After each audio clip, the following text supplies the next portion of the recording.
Next up, I've created steps to assist you in completing the labor market analysis.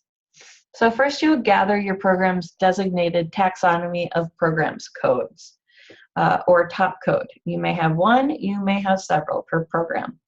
And you will get this from the program designation crosswalk that was sent by Marty Foster to the program deans and program chairs as part of the program review package. And it looks something like this. I'm going to bring it in from off screen here. This is an example for the career technical program. We're going to go through a little later an example of the plumbing program. So why don't we go ahead and get that top code right now. You can see in the 6th column, column F, that that's a column for top code. And if we move down here and look for plumbing program, rows 58 through 60, you can see that the top code is 095230. So it's just one top code for this program. And we will be using this again later once we fill in a sample sheet.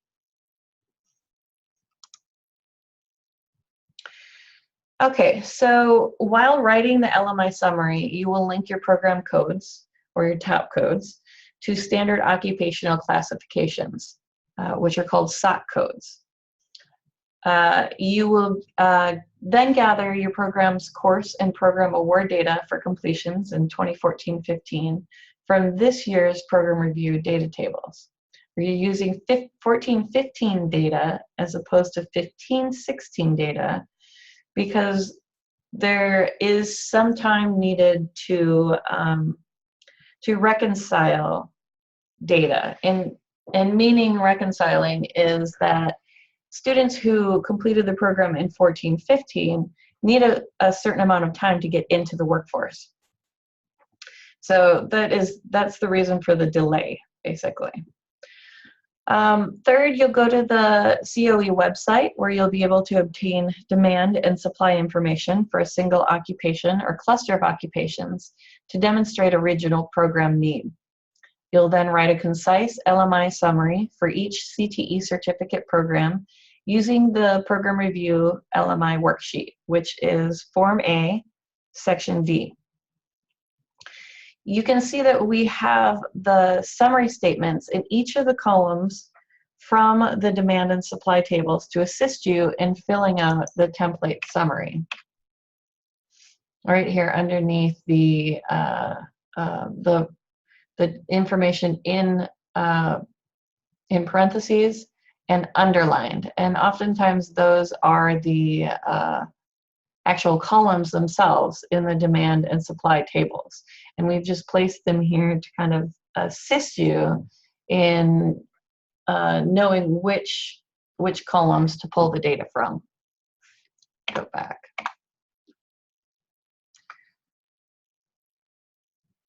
Okay, so then you will place each summary in Form A, Section C, below Question 8.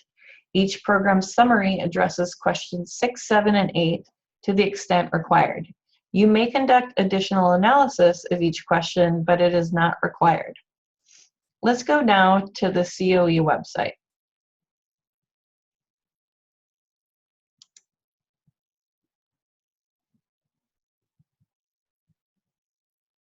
Okay, and that opened off screen, so I'm going to bring it over here. And you'll see here on the PowerPoint, we have information here that has links to the COE website for pertinent resources. The COE website is also where you can open the demand and supply tables. They are Excel spreadsheets for your analysis. And I'll show you the COE website here. There are read first instructions that will guide you through opening and using the demand tables should you need it, and they're in PDF form. There are also the demand table itself, which you will open to access the data, the supply table, which you'll use for occupations, and then there's a series of videos here that will help give step-by-step instructions in navigating each of the demand, supply, and ONET occupations. We're going to go through the demand table and the supply table video in just a moment. There's also the top SIP SOC crosswalk, and that crosswalk is what links our top codes that we just covered to the occupational SOC codes, which you'll need when looking at the supply information. Okay, so let's open up the video navigating the demand table and go ahead and... Welcome to this short instructional video on how to navigate a demand LMI file. On both the supply and demand LMI files, there are two main tabs, one for instructions and one for the data, or LMI, labor market information. The table of data is here on the left, and the filters for choosing the data are here on the right. Let's go to the Instructions tab, and you can see that there's an overview of data provided. It helps you with choosing your geographical area, SOC code, job title, or a typical entry-level education. SOC codes are standard occupational codes created by the Bureau of Labor Statistics for doing labor market research. We have given you two sources for helping in the selection of SOC or SOC codes. One is ONET Online, a free online resource where you can put in any kind of keyword or title and it'll come up with a list of SOC codes. There's an instructional video on ONET included as well. The other resource we gave you is a crosswalk created by the COE directors that maps top 6 to commonly used SOC codes. You can search by the top 6 digit or by top 6 title, and you'll see the occupations related to that top code. Oftentimes, as you can see, there will be more than one SOC code. You can scroll through the table. It's sorted by top 6. Two additional tabs have been added to the supply and demand LMI files. The first tab is a data definitions tab that goes into more detail on the data source, occupation information, employment data, education, training, and experience requirements, and wage data. Please read through this information on this tab as it will help you understand the data on the LMI tables. The second tab that has been included is an interpreting data tab. There are two sections to this tab.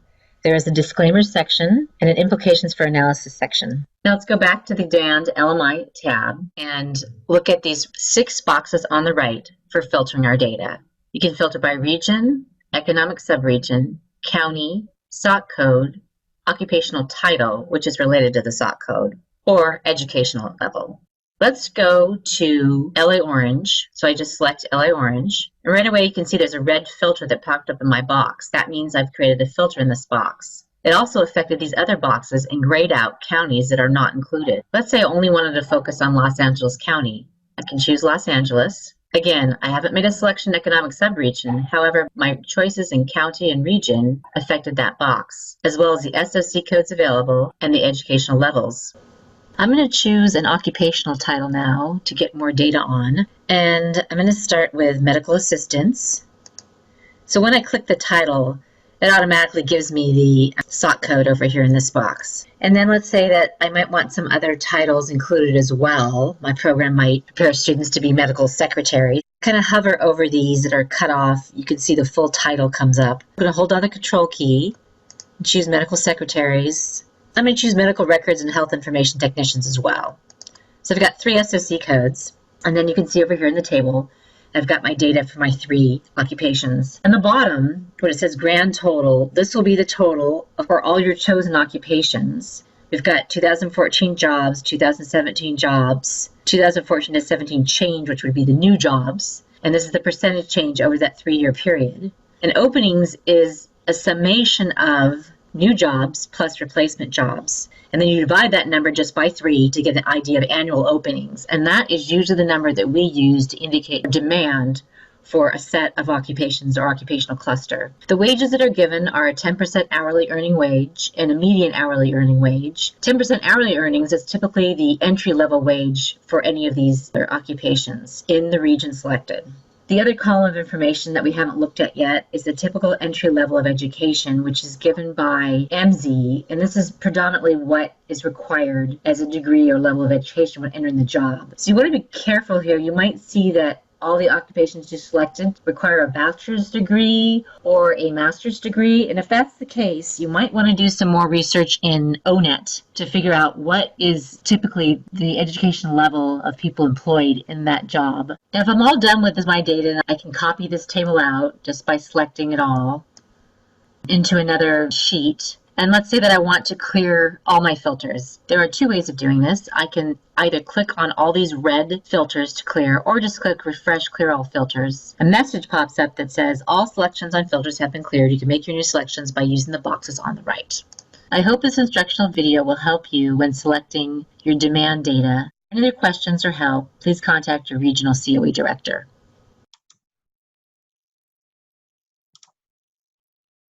Okay, so why don't we go ahead and navigate the supply table video.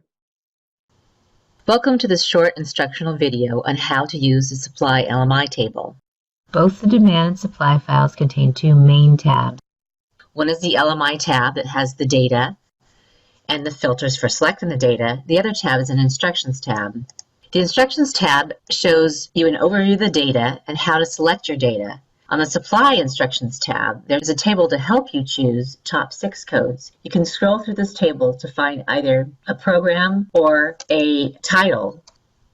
Two tabs have been added to both the demand and supply LMI files. The first tab is the data definitions file, with links to the sources that were used for the supply data. For the community college programs, Datamart was used, and for other post-secondary programs, iPads was used, and there's links to both of those sources. The second tab is an interpreting data tab, with a section on disclaimers about the data at the top, and another section on implications for analysis. For both demand and supply, you make your selections in these boxes on the right. There's 7 in the supply side, one for type of education institute, community college or other post-secondary, regions, economic regions, counties, top 6 program titles or award levels. The selections you make in these boxes affect the data that's displayed in this table. Now let's try an example to help illustrate how you make selections to show data for a certain program. Let's start with the Bay region. So I make my selection of regions, and I want to choose 3 economic subregions in the Bay region. One will be East Bay, and then my other 2 will be Mid-Peninsula and Silicon Valley. To make multiple selections in one filter box, simply hold down the Control key while selecting your other selections. And I see that I've got my 3 subregions highlighted, and these are the counties in those subregions. The grayed out counties are not included. So I didn't make a selection in my filter box for counties. However, my selections that I made in subregions and region affected the list of counties. I'm going to leave the type of education institute alone for now to say community college or other post-secondary, but I do want to select medical assisting program. So you can scroll through this box or this box to find your top code. If they condense this by clicking on this little subtraction sign, you can see that those are the total awards for medical assisting. To see the detail, I simply click on the plus again, and I can see that I've got data for community colleges and other post-secondary. For community colleges, my data spans from 2012 to 2015. So my latest available 3-year average would be 2012 to 15. However, for other post-secondary colleges, I've got data for 2011 to 2014, so my latest available average would be for 2011-14. I can take either this latest available average or the latest year available, which for community colleges would be 2014-15, and for other post-secondary would be 2013-14. So I just want to see community colleges. I simply select up here. I've just got community colleges displayed. I can condense this to see my totals, or I can scroll down to the bottom of the table. If I want to make a completely different search, I can clear all filters by clicking on each of these red filter in the upper right corners, or I simply press refresh clear all filters, and it's done that for me. It leaves you with a message that says all selections or filters have been cleared. You can make your new selections by using the boxes on the right, follow the guides, and the 2 tip boxes for help. The 2 tip boxes are here on the left, and then here above your filter boxes. I hope this instructional video will help you when using the supply table. For any additional instructions or help, please contact your regional COE director. Okay, so why don't we go ahead and fill out a sample summary. We are going to open up the top SIP SOC crosswalk.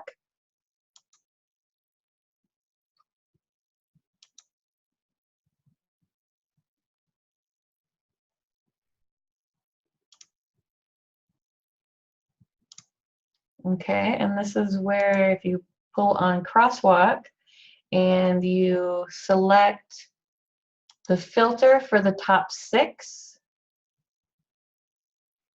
if you type in 095230,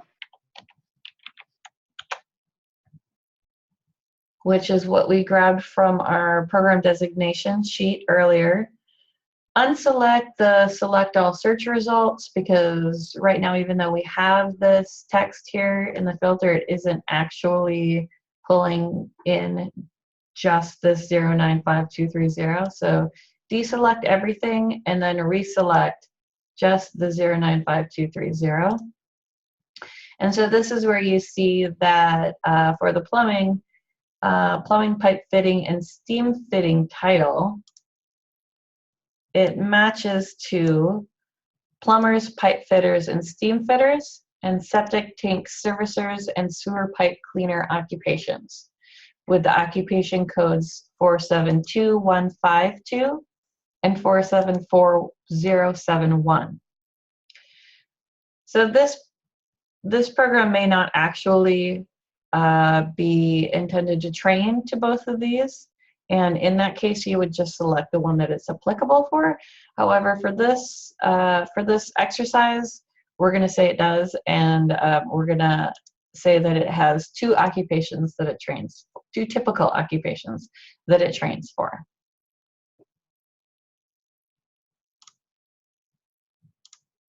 Okay, so let's open up the demand table to get the demand information.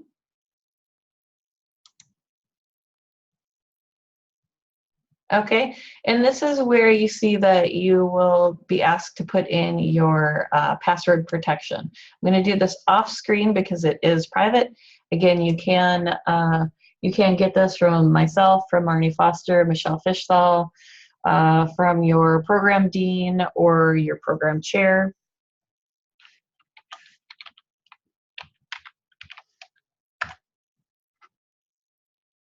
Okay, so I've entered it and it is opening up.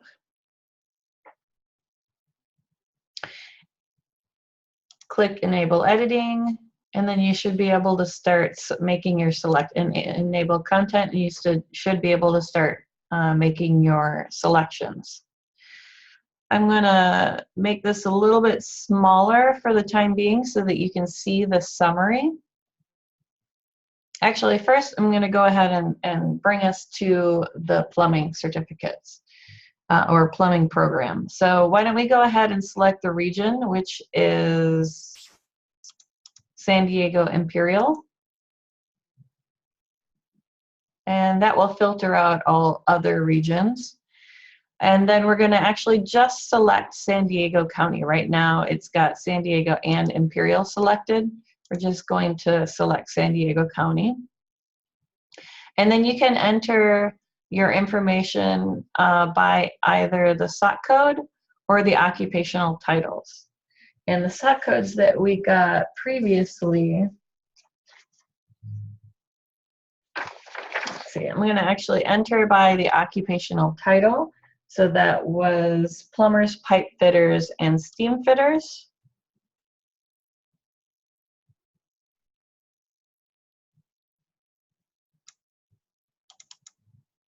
Right here, select on that. And then we're going to go down and also select septic tank servicers and sewer pipe cleaners.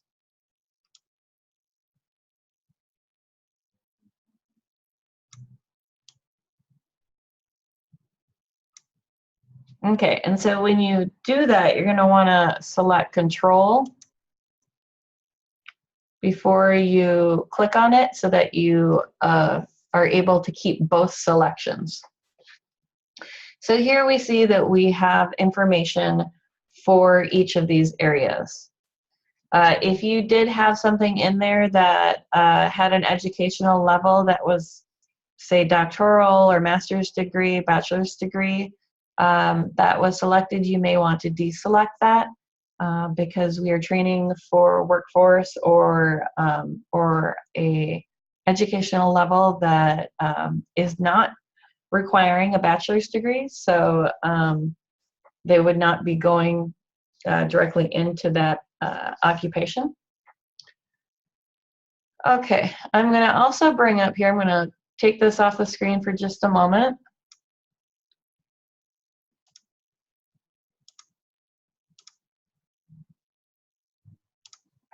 And bring you to the summary template. So this is what the summary template looks like. There's one template for single occupation programs and one for multiple occupations or occupational clusters.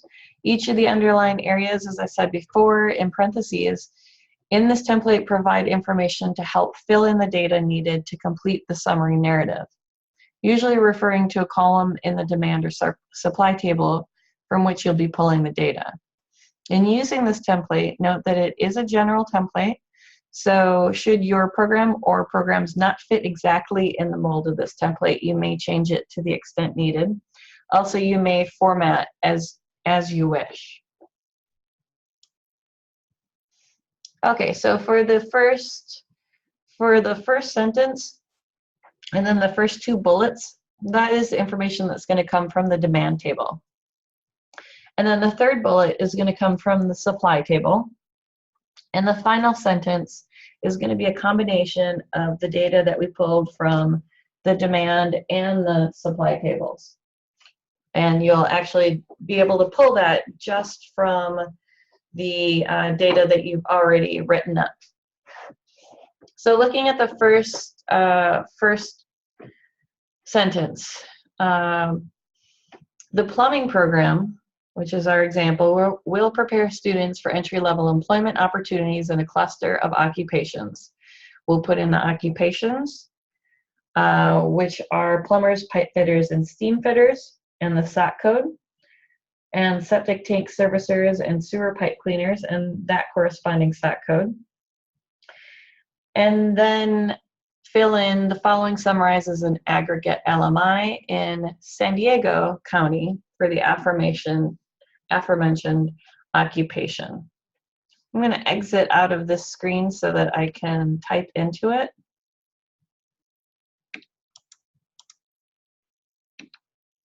Okay. So go ahead and you can go ahead and type in the information as well in your worksheet. So the plumbing program certificate will prepare students for entry-level employment opportunities in a cluster of occupations, including plumbers, pipe fitters, steam fitters, etc. I'm not going to write in everything for lack of time, but you should do so.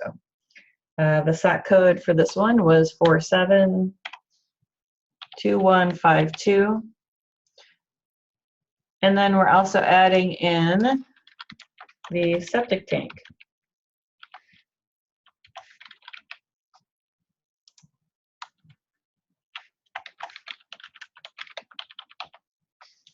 And the SOC code for the septic tank servicers was 474071. Following summarizes an aggregate LMI in San Diego County.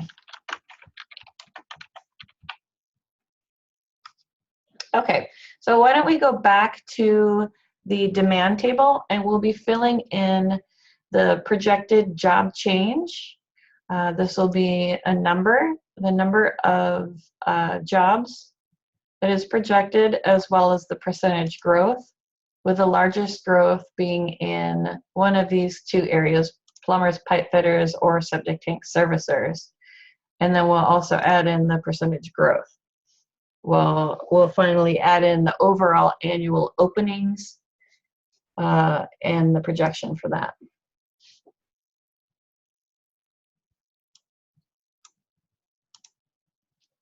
Okay, so this is where we are looking for the job change is the 2014 through 17 job change. And that is the 6th column. If you look down at the grand total column in row 12, that is 10.9%. And the number is 527. And the largest growth you can see is in the septic tank servicers and sewer pipe cleaners at 12.6%. Overall annual openings are projected to be 243. And so that comes from the annual openings column. We'll go ahead and type that in just a moment. While we're here, the next sentence talks about the average entry-level wage being the 10th percentile for the occupational cluster. And this 10th percentile, the 10th percent hourly earnings, that is typically what the entry-level position would be. So it shows the bottom 10% earnings for this occupation. And then we next have in the last column the median hourly earnings. So this would be what a person would be expected to make at their midpoint of their career. And what we want to see is that something is coming, if it's starting below the living wage, that is going above it, or that there is in fact an actual increase rather than a decrease. And you see for here that the 10% hourly earnings and the median hourly earnings are $15.08 for the starting point and $24.79 for the midpoint. The largest median wage is for plumbers, pipe fitters, and steam fitters at $24.91. So let's go ahead and fill this into the template. So the 2014 through 17 job change is projected to be 527 jobs at 10.9% growth.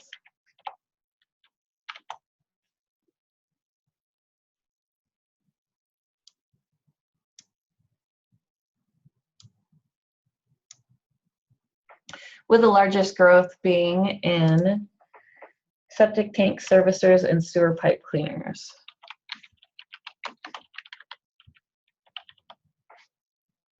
And that was at 12.6% growth.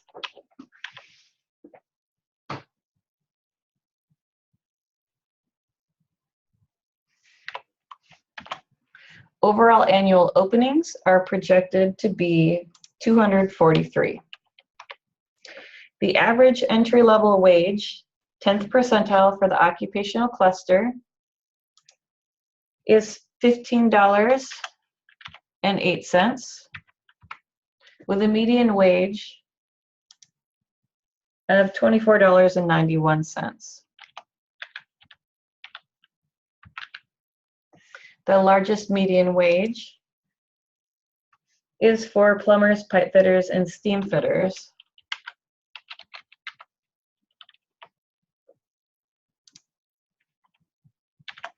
At $24.91 per hour. Okay, so let's go ahead and go to the supply table.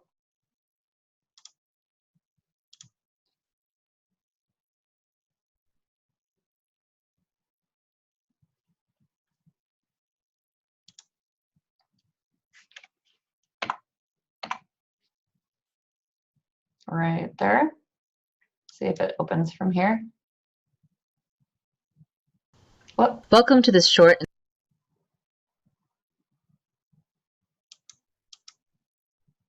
Right here. Okay, and it is opening.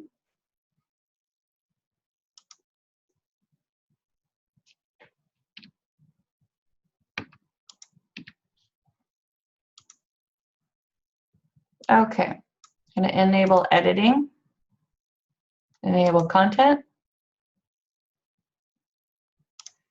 And we're going to go ahead and make our selections. So we're going to grab community college, occupations, San Diego Imperial Valley region. We're going to select for just San Diego County.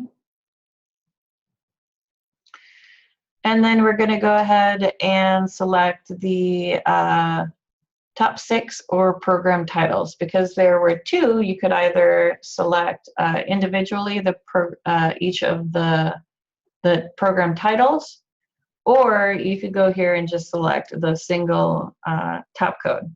You're going to go ahead and do that. 095230.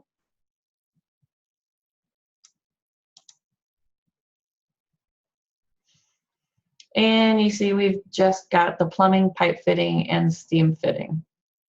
It has the 3 years of available information, with 2014-15 being the latest, and then the 3-year average.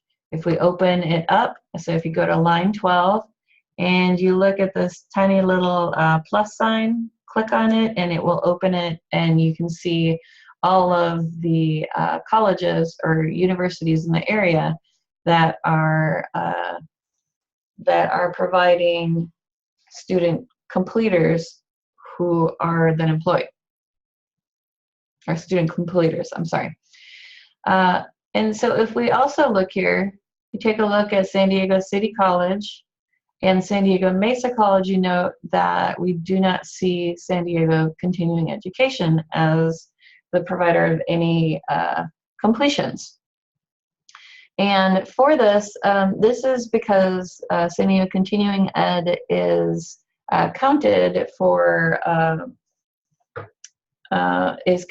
often under one of our credit colleges. And so what you're going to want to do is to take a look at that at the program review certificate information in Form A, and take a look at the 2014-15 year, or any of the years previously, and you can kind of match up and see which of your where your program lies. So for this one, if we were to take a look at San Diego Mesa College, the plumbing certificates, there were 23 plumbing program certificates in column 19 that were conferred by CTE program, and it does match to it. There were also 168 non-credit awards, and those are the course awards. So it is pulling in course award, course completion information, and program completion information, as both of them contribute to workforce readiness. So what we're going to do, even though it says San Diego Mesa College here, when we write this up, we're going to put in San Diego Continuing Education. So the information that we're looking for is the total number of regional completions in 2014-15, which was 215. Within the following related programs, plumbing, pipe fitting, and steam fitting, we'll put in the top code. We'll say that it's located at San Diego City College and San Diego Continuing Education. And let's go ahead and do that now. So there were a total of 215 regional completions in 2014-15 within the following related programs: plumbing, pipe fitting, and steam fitting.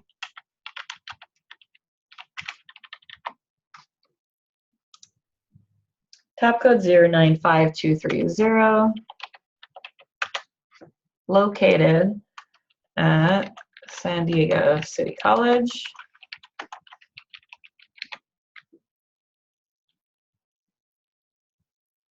and San Diego Continuing Ed.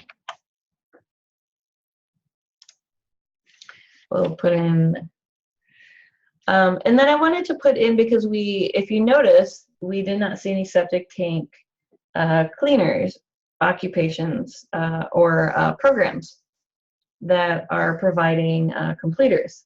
So, and this is one of the areas that you may be straying from this template and where it may be necessary to stray from the template.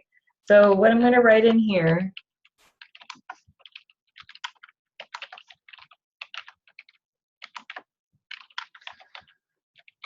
so no local programs produced completers for septic tank and servicers and sewer pipe cleaners.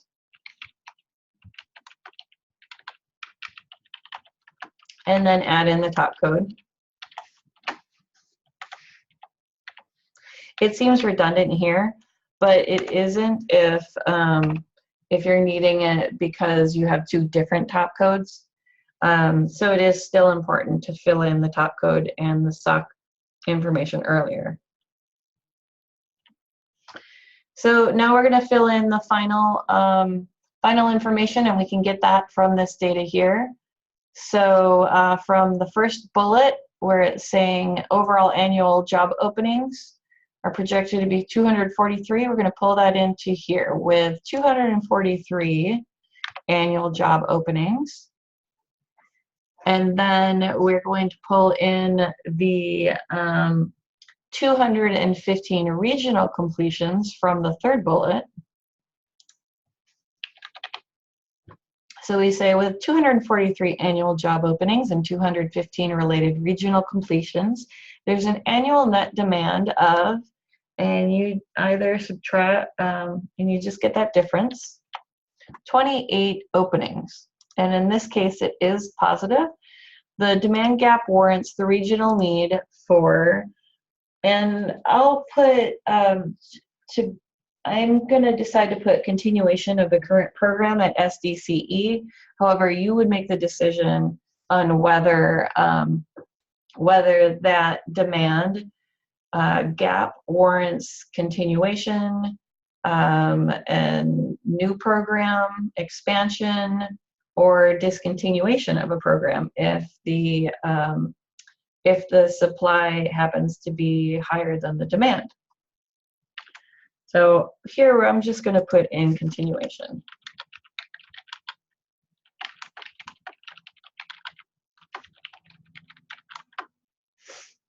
Okay, so then once you put this together and get rid of you know, all of the formatting things here, it forms a nice coherent summary statement that then can be used to identify the labor market success of your programs and should help in explaining your programs from a labor market perspective. So refer to the program review manual and rubric to assist in answering general program review related questions.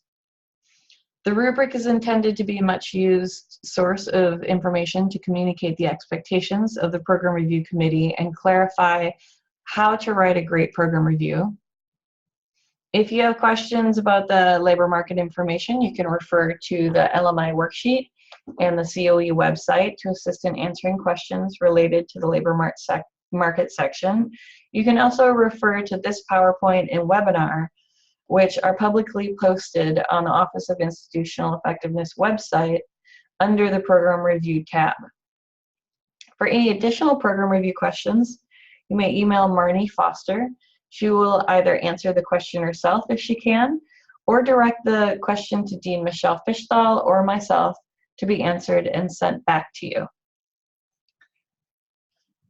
And I thank you very much for attending this webinar. Again, if you have any further questions, please feel free to get in touch. Thank you very much.